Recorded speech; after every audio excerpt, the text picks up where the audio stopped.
¿cómo están? Bienvenidos una vez más a Jóvenes Politiqueros. Aquí estamos con el clan politiquero Borja Yáñez, iba a decirte otro nombre, pero Borja Yáñez, y estamos con Rodrigo Rettig. Rodrigo, ¿cómo estás? Muy bien, gracias. Aquí feliz de estar compartiendo con ustedes. Excelente, Borja. Todo bien acá, de nuevo. Continuando el episodio anterior que pueden ver. Exacto, ¿el episodio anterior de qué fue? Sobre la reforma ocupacional de Michelle Bachelet. Eso, así que vayan a verlo. Este capítulo se nos viene un tema un poco más... Contingente, yo creo. Sobre el FES, el Instrumento de Financiamiento Público para la Educación Superior. A ver, el FES, para resumirlo para todos los que nos están viendo, tiene, según el Palacio de la Moneda, que lo explicaron, tiene tres objetivos principales, que es condonar parte de las deudas educativas en base a criterios de justicia y mérito, reorganizar la deuda en términos razonables para quienes aún deban, y terminar con el CAE, el sistema todavía vigente. Chiquillos, ¿quién quiere partir dando su opinión? Pues, ¿El invitado? ¿Parto yo? Por supuesto. Ya. Mira, el proyecto creo yo que se hace cargo de algo positivo, que es que esta es una discusión madre de la política que se ha dado en los últimos 5 años, la temática de los derechos sociales. Y la pregunta que aparece es, en materia de derechos sociales, ¿deberían hacerse a un lado, matizarse, minimizarse el rol de la banca, de la provisión o del lucro, por ejemplo, en este tipo de temática? Yo tengo la firme convicción de que sí. Este proyecto se acerca o apunta a esa dirección. ¿En qué sentido? La banca era la que funcionaba con el CAE anteriormente. Era un acuerdo entre el Estado y la banca. Hoy día la banca sale. Es un acuerdo en consecuencia solo entre el Estado y el estudiante. Por ahí yo creo que apunta en una dirección correcta a mi mover. Puedo estar equivocado, me pueden convencer en contrario.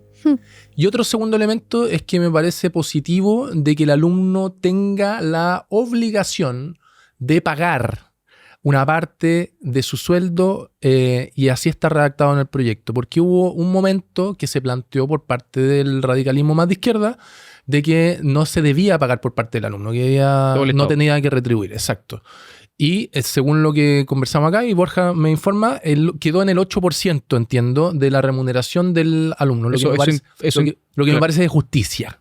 ¿Ah, ¿de justicia? ¿Por qué? Porque evidentemente si el Estado te abona a... No te pide de vuelta la cosa. A que tengas una mejor calidad de vida de educación, entonces, por ejemplo, y como los recursos no son infinitos, me parece de justicia de que el alumno que tiene un trabajo pueda retribuir ese rol. O sea, ¿te parece positivo que el 8%, hasta 8% se vuelva?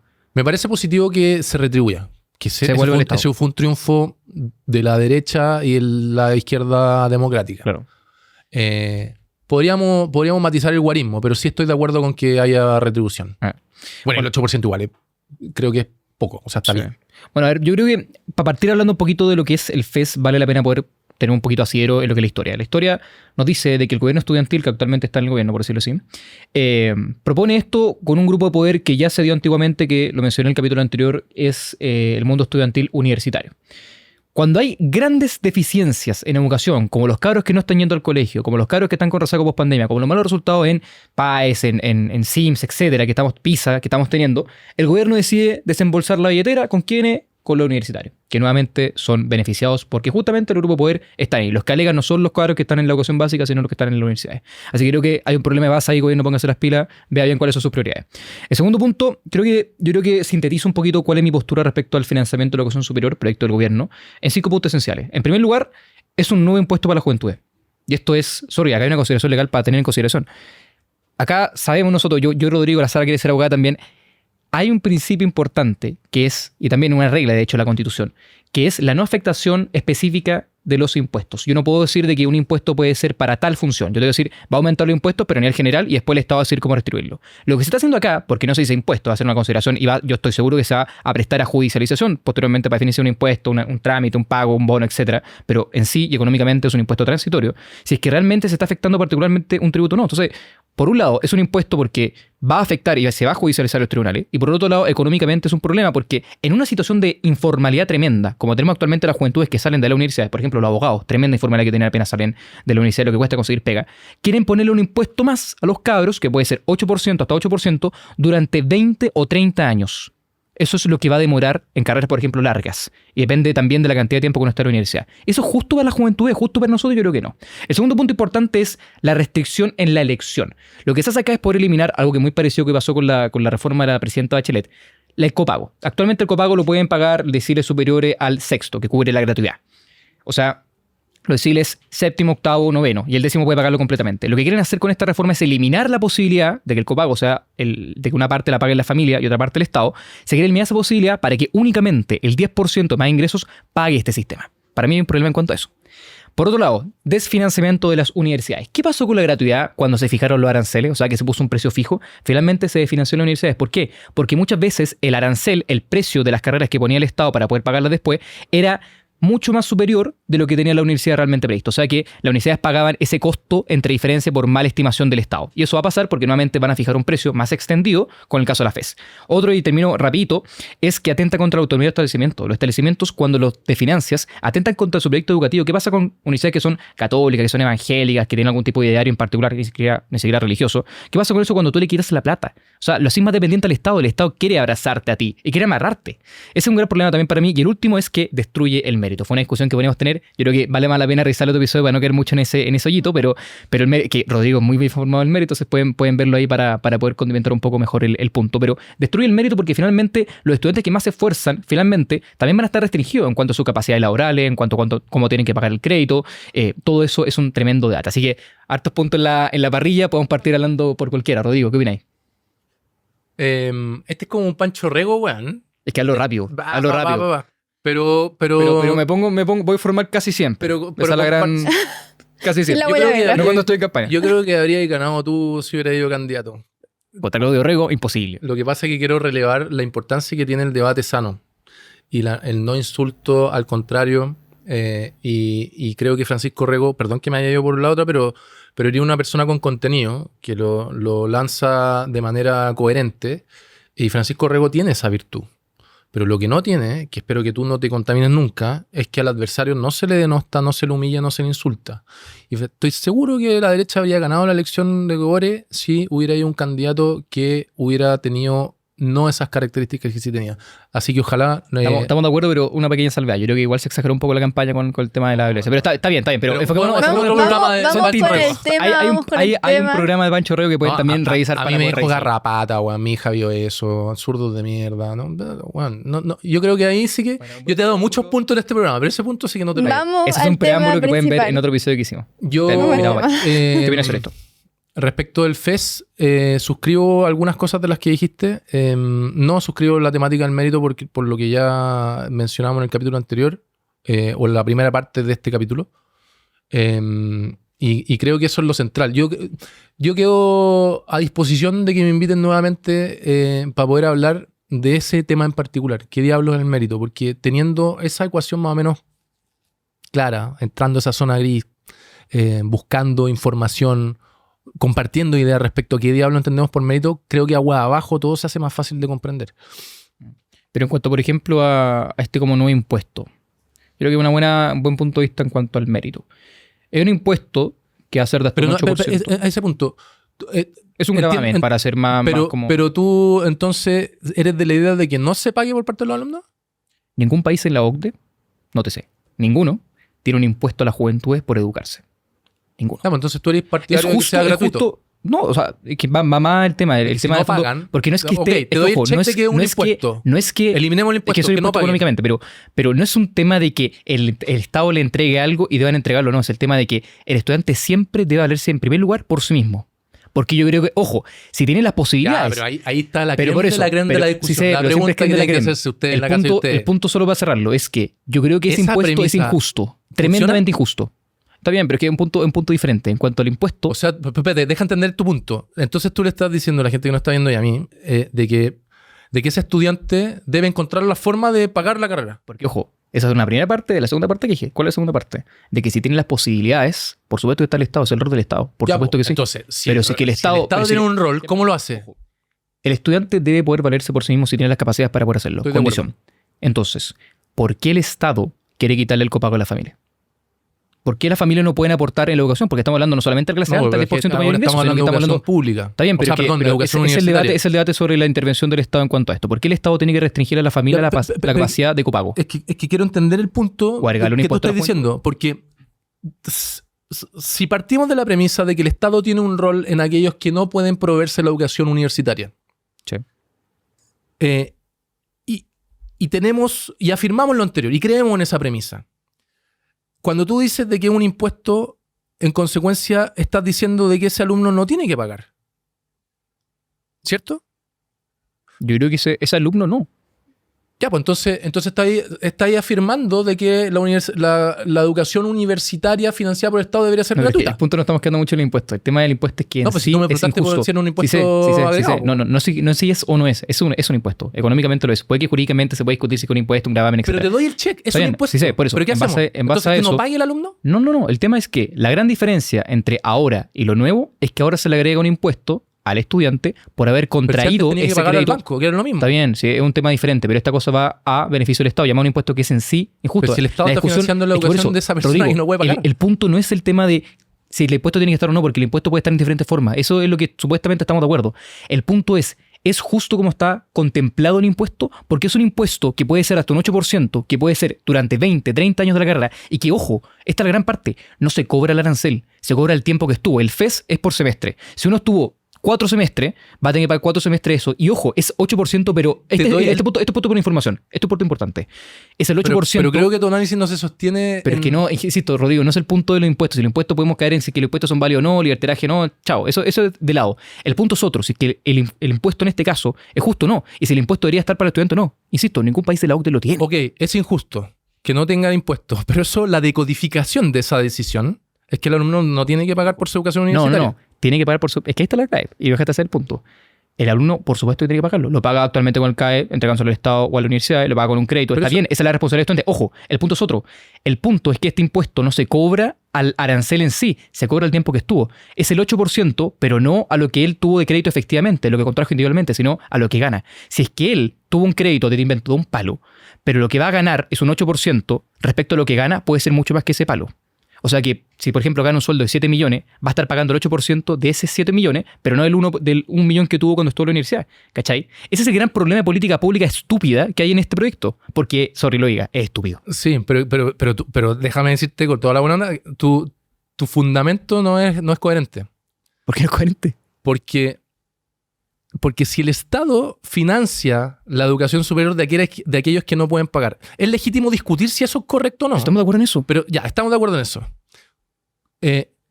Tu premisa crítica de que es un impuesto, y yo te digo, Borja tiene razón, no debería... El resultado en la práctica es que el alumno no debería pagar. Y la pregunta es entonces... Va más allá de eso. Lo que Borja yo creo que a lo que se refirió es que prácticamente si tú tienes que pagar, si te prestaron 1 millón de pesos y tú ganas 10 millones de pesos saliendo de la U, imposible, pero si ganas 10 millones de pesos, tienes que pagar 8% por la cantidad de tiempo que estuviste de esos 10 millones y te prestaron 1 millón de pesos. Ya, pero entonces, no es razonable la cantidad que estás pagando con la cantidad que te recibiste. ¿Pero es injusto que pague? No, pero es que el punto es otro. El punto es, Sara, Rodrigo, el punto es otro. El punto no es que tú pagues o llegues a pagar por lo que tú efectivamente tuviste, sino que puedes llegar a pagar mucho más de lo que tú efectivamente tuviste. ¿Y atributo de quién? Atributo del Estado. Del Estado, porque esto va al Estado. Es el problema del reparto de la solidaridad en estos tipos de sistemas. Pero en consecuencia, entiendo de tu última afirmación que tú estarías de acuerdo en consecuencia de que pague más el alumno. Más del 8%. Para mí eso es injusto. O sea, tú tienes que pagar por lo que efectivamente contuviste, ¿cachai? Pero no podís pagar más de lo que tú efectivamente tuviste. O sea, yo tuve un crédito de un palo, que no es un palo porque se cobra por semestre, pero imaginemos 10 millones de pesos. Tú tienes una carrera promedio, te invento, entre 3 y 5 palos, ponle con 4 palos, cuesta una carrera a nivel semestral, podrían ser 2, te invento. 2 palos semestrales. Tú contraes 4 semestres. Tienes 8 palos en cuanto, que vayan a decirlo así, pero palo, millón, etc. Tienes 8 millones de deuda con el Estado por el FES. Cuando tú tengas que devolverlo, no vas a pagar por esos 8 millones por 4 semestres. Vas a tener que pagar por el salario que tú tengas. Ahora, 2 salvedades importantes. Si es que ese salario es menor al sueldo mínimo, tú no lo pagas. Y está bien, eso es justicia. Porque si tú no puedes pagarlo, está lógico y no lo hagas. Y eso es después de un año de laboralidad. O sea, después de un año de insertarse. Ahora, el punto es otro. tú tienes un crédito de 8 millones con el Estado. Si tú tienes un sueldo de 100 millones, esto es un caso extremo, pero para explicarlo bien, vas a pagar el 8%, hasta el 8% de esos 100 millones, no el 8% de los 8. Pues si te prestaron 8 millones, Es vas a pagar, que no está, vas a no pagar está, el 8%. Es que no pagáis el 8% el arancel. 100 millones Sí, son pero 8 millones. el arancel es a cargo de las Pagaría FES que tú tuviste. Es que, claro, puedes pagarlo. No sé si puede la modalidad de pagarlo una vez, pero es otro punto. Es que el préstamo, el Estado te pasa 2 millones de pesos. Para que la carrera vale 2 millones de pesos. Pero es que tú no estás Tú tienes que devolviendo lo devolver los pagaste. 2 millones de pesos. Sí, pero estás devolviendo. El 8% es a cargo de lo que tú tienes. El 8% es lo máximo que se paga. Sí, pero puede variar. Sí. Pero el punto del impuesto es un tema. El otro punto que es importante es sobre si se atenta a la autonomía o no. ¿Qué opinas sobre eso? A la autonomía de un quién. punto que es anterior. ¿Se desfinancia la universidad? Y esto yo voy a el punto sobre la gratuidad, si es positivo o no. Me declaro incompetente respecto a Pero ese sobre la específico punto. gratuidad, por ejemplo. ¿Qué opináis sobre eso? ¿Es una buena política pública, una mala política pública? Estamos hablando de gratuidad implementada por la presidenta Bachelet en 2015 o 16. Yo creo que la gratuidad es una política pública correcta porque por la explicación en materia de derechos humanos. Los derechos humanos, porque los que nos están viendo son los de primera generación y la segunda generación. Y tercera generación. Y cuarta. Sí. Y los de primera generación son los derechos civiles y políticos que cuestan plata. La humanidad avanzó y dijo, todos tienen derecho a votar, vamos a financiar un CERVEL. Todos tienen derecho a propiedad, vamos a financiar un poder judicial para que se proteja la propiedad. Los derechos sociales, que es la educación, la salud y las pensiones, siguen la misma lógica. Evidentemente, yo no pretendo de que haya un financiamiento gratuito de todo, de salud, educación y pensiones, si no hay plata, por ejemplo.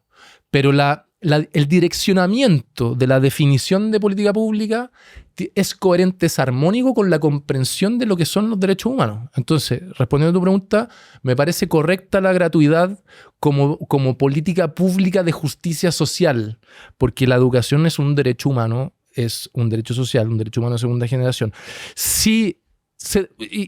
Volvamos al primer capítulo, o al primer tiempo de este capítulo.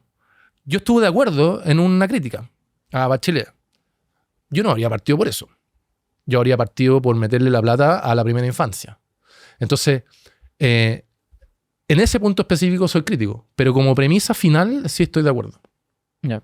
Ahora, solo en cuanto a la gratuidad, es importante distinguir entre lo que es la gratuidad, o sea, estamos hablando del financiamiento total del Estado con matices en niveles superiores, pero total, hasta el sexto decil. O sea, el 60% de ingresos más vulnerables del país tiene acceso a la gratuidad. Distinguir eso, que es el pago total, versus el beneficio del Estado, que podría ser subsidio, bono, aporte, algún tipo de política pública, está bien.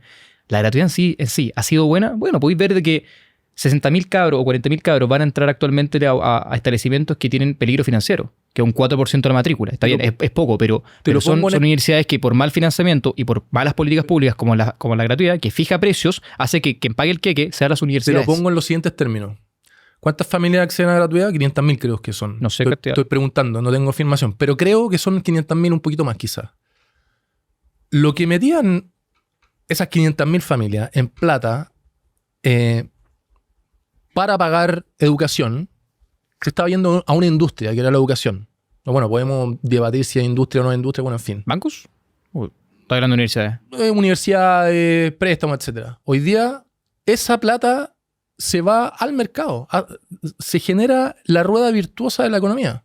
La plata que pagaban las familias, que ahora son beneficiarias de gratuidad, no, es la misma analogía que hacíamos respecto a los mejores puntajes. No desaparece.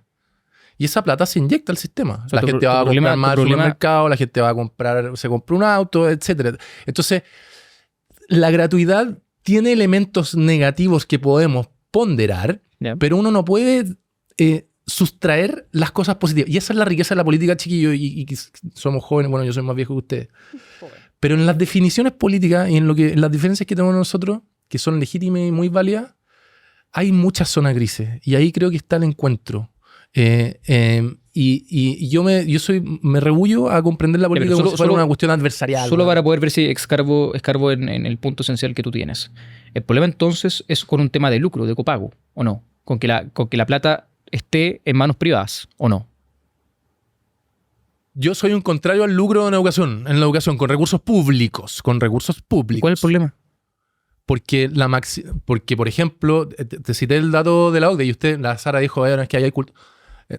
la desigualdad es una decisión política, no económica. Si usted toma los datos de los países de la OCDE, cuando tenían nuestro PIB per cápita, gastaban socialmente mucho más de lo que gasta Chile hoy. Eso es una evidencia empírica. 2.4 puntos del PIB. En educación. Pero Tremendo, es mucho más que, es un punto más que el promedio de la OCDE. Los impuestos de Chile son el 21%, de hecho bajó, ahora son el 17% del PIB. La media de la OCDE es 34%, y el gasto social de Chile, que engloba salud, educación, pensión, etcétera, es bastante más bajo que el promedio de la OCDE.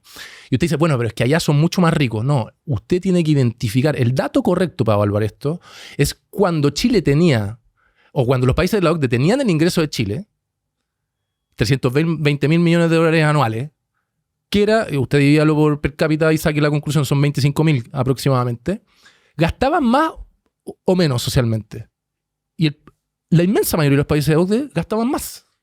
Entonces, no hay que ser ricos para gastar socialmente. Eso es lo que le quiero transmitir. Es una decisión política. Muy Evidentemente no quiero echarme el presupuesto de la nación en puro gasto. De acuerdo, ¿cachai? pero distingamos para poder partir. Tú dijiste un caso muy importante antes. Dijiste de que los recursos son limitados. Sí. Eso es la premisa de la economía. O sea, tenemos necesidades ilimitadas para recursos que son limitados. Partimos de la realidad para llegar a lo posible.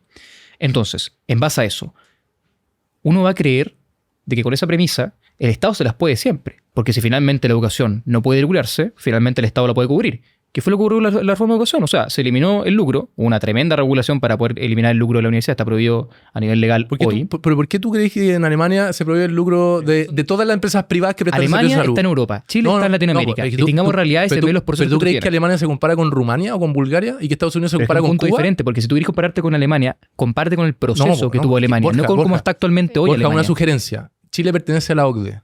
Eso no es baladí, no es gratuito. Alemania tiene de vecino, o en el barrio de Alemania está Bulgaria, está Rumania, está Albania. En el barrio de Estados Unidos está Cuba, está Chile, República Dominicana. En el barrio de Japón, al frente tiene Corea del Norte. Nosotros tenemos Argentina, Bolivia.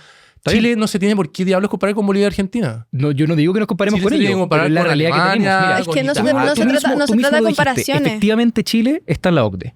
Y el promedio actualmente, insisto nuevo con el dato, de la OCDE con gasto no educacional es 1.5 versus Chile, que es 2.4. Entonces tenemos un gran brecha en cuanto a la educación, porque no es un tema de recursos, es un tema de gestión. Acá la lógica, y vuelvo con lucro, no es que el Estado creer de que se las puede todas, porque no se las puede todas. Y el mejor ejemplo es la reforma de Bachelet. Cuando se eliminó el lucro, bajaron la cantidad de establecimientos, bajaron la cantidad de puntajes, y hoy eso mismo se quiere replicar para poder sentenciar a muerte la educación chilena. Prohibición del lucro no significa que los privados no presten servicios. No, siguen haciéndolo, obvio. Sí. Y que ganen sueldos altos también me parece bien. Pero se restringe. Lo que pasa que en la práctica, la prohibición de lucro es que todo lo que genera ese colegio tiene que reinvertirlo en educación. ¿Por qué? Porque si estuviera el lucro presente, lo que hace el sostenedor o el dueño del colegio, es decir, estoy cobrando 300 lucas mensuales, me gasto 20 lucas y me guardo 280 lucas. Y eso afecta la calidad de la educación. Eso es así. ¿Cachai? Eso es lo ideal. La realidad, lo que pasó con la ley, es que hay 500 establecimientos menos. Esa es la realidad. Podemos hablar mucho de lo que queramos y que el lucro es muy penca. Me encantaría que la educación fuera sin lucro. Pero lastimosamente, somos Chile. Estamos insertos en un contexto regional y contextual e histórico para poder decir de que no tenemos las condiciones para que el Estado haga todo. Yo no soy un contrario al lucro como en general. Entonces, mira, tú que los abogados ganemos plata, que los que venden autos ganen plata, que los que venden televisores ganen plata. Mira el punto. Pero hay algunas esferas de la vida en sociedad que deberían minimizarse esas cosas. Tú mismo lo dijiste en un inicio del programa anterior. Chile efectivamente mejoró mucho. Estuvo bueno. Mejoró mucho en cuanto implementó el Estado subsidiario, porque no únicamente lucrativo ni tampoco estatal, sino que un Estado medio, subsidiario, en comparación al Estado docente. En 200 años de Estado docente, tú no conseguiste lo que en 30 años consiguió un Estado subsidiario, sextuplicando lo que es la matrícula, por ejemplo, de la educación superior. Actualmente tenemos 1.4 personas que acceden a la educación superior. Y también aumentando la cantidad de cobertura de jóvenes entre 18 y 25 años que entran en la educación o están en la educación. O sea, actualmente tenemos la gran cifra de que por lo menos 50% de las personas que dan la PAES entran a la universidad o entran a la educación superior, liceos técnicos, profesionales, etc. Eso lo consiguió en 30 años lo que el Estado docente no pudo en 200. Y eso fue, lastimosamente, lo queramos o no alguno, con el lucro. Entonces, ¿por qué poder restringir eso que nos entregó el éxito, el progreso histórico en Chile, por simplemente decir no queremos que los establecimientos tengan algún tipo de lucro? Si finalmente responden a necesidades humanas. ¿Cuál es el problema entonces? Yo creo que estáis disparando información a lo Pancho Rego. Estáis diciendo algo pero que no quítate que sea. Es que me estáis metiendo temas. Me estáis diciendo que el avance de Chile en los últimos 30 años se debe al lucro. Esa es tu hipótesis, que no. entre otras muchas consecuencias, sí. No hay que reducirlo únicamente, porque eso sería simplemente ser deshonesto intelectualmente, pero en cuanto a todas muchas cosas, sí. Lo que permitió que Chile creciera, no solamente en educación, sino también en pensiones, salud, etcétera, fue el sistema privado en Chile. Pero es que yo no estoy contra... Mira, Por eso es tú que mismo te lo voy a dijiste, por graficar eso súper te lo simple. recalco. Los estados de bienestar nórdicos, que es algo que discutimos mucho en materia constitucional, se llaman capitalistas. Yo soy un amante del capitalismo. Yo quiero al capitalismo. Me encanta la generación de recursos. De hecho, la época dorada del capitalismo, ustedes tienen que saber que fue entre el año 1950 y 1973. Cuando hubo más plata en la historia de la humanidad fue en ese momento temporal, que coincidió con impuestos de hasta el 90% de los ingresos sobre $200.000 hacia arriba. Yo amo el capitalismo y quiero el capitalismo, pero no el neoliberalismo, que el neoliberalismo es lucro en la educación, lucro en la salud. No hay que- neo y liberalismo. O sea, el neo No. es una palabra inventada para poder decir No, algo. no. O sea, bueno, Ricardo French Davis, tenía ahora Sebastián Edwards que habla de neoliberalismo. El neoliberalismo es el dinero todo lo puede comprar. El dinero está presente en todas las esferas de la vida social. Salud, educación, pensiones. Las democracias occidentales avanzadas entienden de que se puede tener capitalismo sin neoliberalismo. Y el neoliberalismo nace en el año 39 en la sociedad Montpellerin y se perfecciona con Friedman y Ya, está Hayek bien, en la pero década no del 70. hablemos tanto de referentes Sí, intelectuales mira, como yo creo que punto de discusión. estamos- Solo para terminar. ¿Pero en qué país capitalista se restringe el lucro? Sorry, pero seriamente... En Alemania, en salud y en no, todos pero es que los- en todos los países de- eso no es un país meramente capitalista o meramente liberal. Es un país que podría ser socialdemocracia, te invento ahí. Pero otra cosa es decir que en Chile negar la realidad, que fue la realidad que nos entregó el éxito, y negarla actualmente. O sea, se eliminó el lucro, se eliminó el copago, se eliminó la selección, se eliminó el mérito en Chile. Y quedamos con las peores consecuencias. Mira, el mérito que es... Vamos a caer de nuevo en el mismo tema, vamos a Podemos caer en el tener mismo otro tema. programa. Podemos Sí. tener otro propongo algo. programa. Último minuto para poder terminar de Ya, cabo. último minuto cada Oye, yo me uno. voy a ir mucho, weón. Estoy con una reunión de las 8. Pero ya, último minuto, Rodrigo, para Rodrigo, terminar sobre cortito. todo este Nada, debate primero que emocional. todo, gracias. Me encanta el debate, me encantó debatir con usted, Sara, Borja. No obstante las diferencias, yo creo que esto enriquece mucho. Me encantaría que me invitaran de nuevo para profundizar cosas, porque creo que quedaron muchas cosas al debe. Así que le agradezco que me hayan invitado y quedo a su disposición para poder seguir conversando de lo que nos gusta, que es la política, que es la cosa pública. Así que muchas Yo gracias. solo para poder terminar en un minuto lo digo todo. Chilenos, no perdamos la memoria. Hace 10 años hubo una reforma educacional nefasta que eliminó el lucro, que eliminó el copago, que eliminó la selección. Las consecuencias las sabemos todos. O las vienen a través de relatos, o las vienen a través de los diarios, a través de la tele, o lo vienen en la realidad. Hoy, nuevamente, se intenta atacar a la educación. Y lo que ocurre finalmente es que si Bachelet, con la ideal de los patines y todo eso, le cortó las piernas a la educación, el gobierno de Boric, con el proyecto de la FES, arriesga con sentenciarlo a muerte cortándole la cabeza. Así que mucho ojo ahí, defendamos nuestra educación. Después de esa larga despedida de Borja, Oye, después menos de un minuto. nos podemos despedir todos Ya, ya. gente, nos estamos viendo. Muchas gracias. Gracias. Chao, chao.